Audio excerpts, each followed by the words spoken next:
అది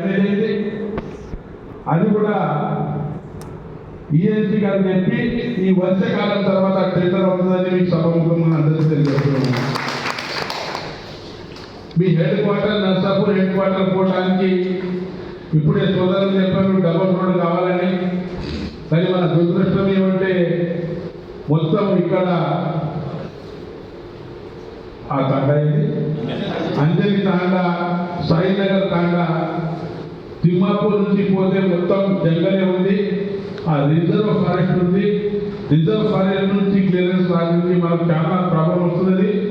పాత రోడ్ చేసేది వాళ్ళ మీద కేసెస్ అయిపోయినాయి, పాత కాంట్రాక్టర్స్ మీద. దానికోసం ఆ డబల్ రోడ్ కావడానికి మనకు కొంత టైం పడుతుంది. ఆ రిజర్వ్ ఫారెస్ట్ నుంచి క్లియరెన్స్ వచ్చిన తర్వాత ఆ రోడ్ కూడా చేస్తామని మేము సభముఖంగా మీకు అందరికీ తెలియజేస్తున్నాను.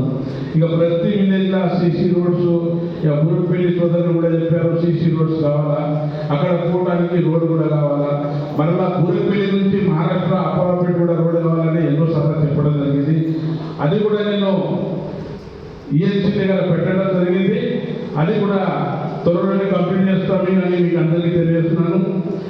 ఇక రుణమాఫీ విషయం వస్తే వాస్తవంగా రుణమాఫీ 60% మందికి రుణమాఫీ వచ్చింది. ఇప్పుడు లక్షన్నరలో ఏదైతే స్కీమ్లో ఉన్నారో ఈ స్కీమ్లో కూడా చాలా మందికి రుణమాఫీ ఇంకా రాలేదు.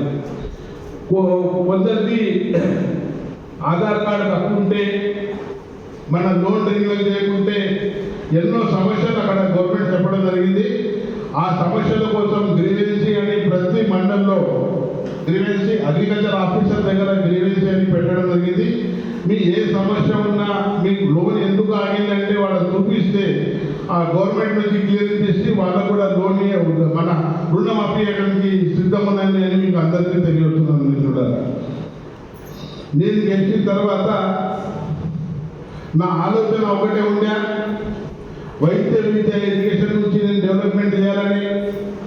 ఇలా ఎడ్యుకేషన్ గురించి కూడా చాలా విలేజ్ల స్కూల్లో స్టాఫ్ సరిగా లేకుండే, హై స్కూల్లో కూడా సబ్జెక్ట్ వైజ్ టీచర్స్ లేకుండే.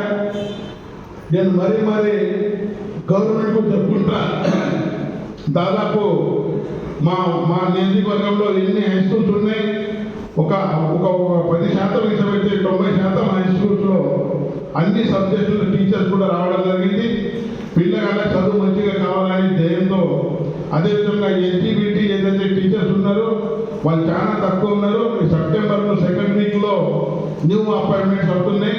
ఆ న్యూ అపాయింట్మెంట్స్ అంతా ఎస్టీబీటీ టీచర్స్ కూడా అపాయింట్మెంట్ చేసి మన నియోజకవర్గంలో ఎక్కడ కూడా కానీ ఏ టీచర్ కోర్త లేకుండా మొత్తం ఫుల్ఫిల్ చేసి మన పిల్లగాళ్లకు మంచి చదివేయాలని ధ్యేయంతో నేను కృషి చేస్తున్నాను. అందరికీ తెలియజేస్తున్నాను. ఇక వైద్యం గురించి మీకు అందరికీ తెలుసు. ఈరోజు బైసా ఏరియా హాస్పిటల్లో ఉంటే మీరు ఎట్లా ఉంది, ఇంతకుముందు ఎట్లా ఉండే మీరే ఒకసారి చూసి చెప్పండి. ఈరోజు బైసా ఏరియా హాస్పిటల్లో 100 పేషెంట్లు కూడా పోకుండా వాస్తవంగా ఇలా సోమవారం రద్దు ఏదైతే బాధాలనే ఉంటుంది. ఆ రోజు 1000 పేషెంట్లు, మొత్తం 1000 పేషెంట్లు డైలీ 5 నుంచి 600 పేషెంట్లు డైలీ ఓపీడీ అవుతుంది. బ్రహ్మాండంగా టాబ్లెట్స్ ఉన్నాయి, డాక్టర్స్ ఉన్నారు, మంచిగా సౌకర్యంతో ఇలా హాస్పిటల్ నడుస్తుంది. మీరు ఎక్కువ రారు, మీరు నిర్మల్ పోతారు, మీరు ఒకసారి బయట వచ్చి కూడా చూడండి. మన చాలా మంచి హాస్పిటల్ చేసినది మీకు అందరికీ తెలియజేస్తున్నాను. ఈ చెక్కుల పంపిణీ ఏదైతే ఈరోజు చేస్తున్నాం, నేను గెలిచిన తర్వాత ముఖ్యమంత్రి గారు ఎంబడిపడి దాదాపు 400 పైన చెక్కులు మన నియోజకవర్గంలో తేవడం జరిగింది. ఒట్టి 8 నెలల్లో నేను చేసిన కృషి ఇలా 800 కళ్యాణ లక్ష్మి చెక్లు పంచినాను. ఇప్పుడు 400 చెక్కులు ఇలా సీఎం రిలీఫ్ పంచడం జరుగుతుంది. ప్రతి మండలంలో వచ్చి వాళ్ళకు ఇక్కడ బయట హెడ్ క్వార్టర్లో రాకుండా ఇక్కడిని పంచాలని ఉద్దేశంతో మీదుగా రావడం జరిగింది. ఇంకా మీరు ఏమన్నా మన హెల్త్ గురించి ఏమన్నా రిలీఫ్ కావాలంటే ఖచ్చితంగా మా ఆఫీస్లో రండి, పేపర్స్ తీయండి. ఆ త్వరలోనే శాంక్షన్ చేసి మీకు సౌకర్యం చూపిస్తానని మీకు అందరికీ తెలియజేస్తున్నాను. ఏదైతే ఇలా పచ్చదనం